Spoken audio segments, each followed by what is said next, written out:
Born and raised in Iran, Michelle Jabari was the seventh of 10 children and the only one in her family with a deep interest in God.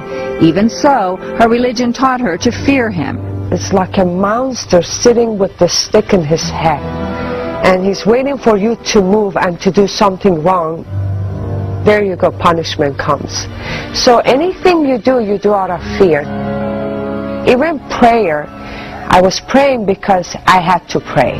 As a teenager, Michelle became disillusioned with Islam and stopped practicing her religion. At 19, she came to the U.S. for an arranged marriage. She had a son but was mistreated by her husband and left. When her son was a toddler, he became deathly ill.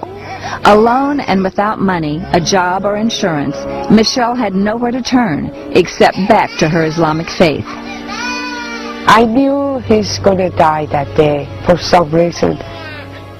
Out of desperation, I prepared myself to pray, and I started praying and recite the Quran, basically what I was taught how to pray in Islamic way. After repeating prayers in Arabic that she didn't understand, Michelle then cried out to God personally in her own language of Farsi. I called off the God of creation, God of universe who created me. I said, I'm in desperate need. I need you to save my child. I was sitting watching him die. He had a hard time breathing. He had such a fever, high fever. As I was sitting around 5 in the morning, I fell asleep. So I started having a dream. And in the dream, I saw my son is in my arm. He's sick. In the dream also, he's sick.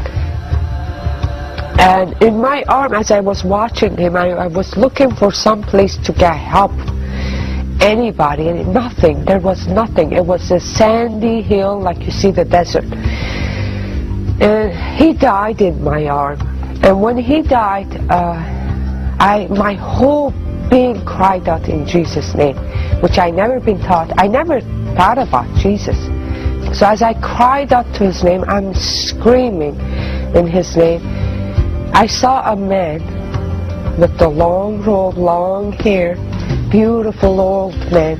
He comes behind the sands. He came closer to me, and then he put one of his hand on my shoulder. His other hand, he went like this to my son's face. And as he put his hand to his face, in the dream, my son woke up. He's like, he was okay. He came back to life. And I woke up, and then my son woke up with me. And he wake up, he asked for food, which is he haven't had it for years. Fever was gone. It felt like it seemed like this kid never was sick. Though she had called out to Jesus and witnessed His healing of her son, Michelle knew nothing about Christianity. But when she accepted an invitation to an Iranian church, she began reading the Bible for the first time. So I get fascinated with Jesus' character. He became my hero. To this day, when I read Jesus and the adulteress, I always cry. Every time I read that story, I cry.